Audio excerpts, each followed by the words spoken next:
नमस्कार. एक मराठी कॉमेंट आहे, त्याच्यात उद्धव ठाकरे साहेब असे म्हणतात, माझ्या मुंबईत राहणारा मुसलमान हा माझा आहे. असतील त्यात काही बांगलादेशी, पण ते मुंबईच्या छत्रछायेखाली आले असतील तर तेही माझे आहे. हा प्रत्येक मुस्लिम माझा आहे, मग तो भारतीय असो की बांगलादेशी असो, असं उद्धव ठाकरे साहेब म्हणतात. म्हणजे बघा मित्रांनो, किती माणसाचं अंधपतन होऊ शकतं.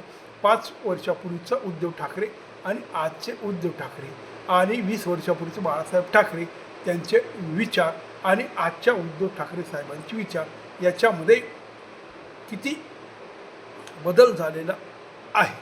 आणि पश्चिम बंगालमध्ये ममता बॅनर्जींना कसं हरवलं हे अजून उद्धव ठाकरेंना कळालं नाही. 30% त्या ठिकाणी मुसलमान असून बी ममता बॅनर्जी ह्या BJPकडे टीका देऊ शकल्या नाही. मग अशी भाषा वापरून बांगलादेशी माझा आहे, मुसलमान माझा आहे असं करणारे उद्धव ठाकरे ह्या राज्यामध्ये 10 ते 11% फक्त मुसलमान आहेत.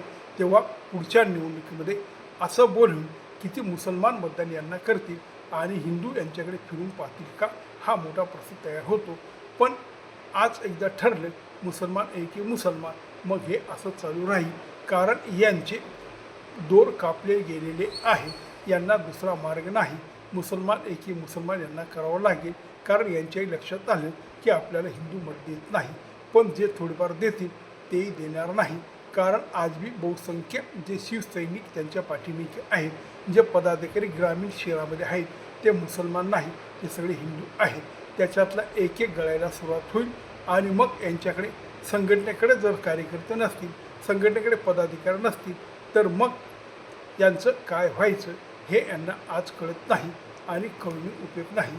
कारण जो मार्ग ममता दिदीने पत्करला तोच यांनी आज पत्करलेला आहे आणि त्याचा परिणाम ममता दिदी ज्या पद्धतीने भोगावा लागला त्याच पद्धतीने उद्धव ठाकरेंनाही भोगावं लागेल. नमस्कार.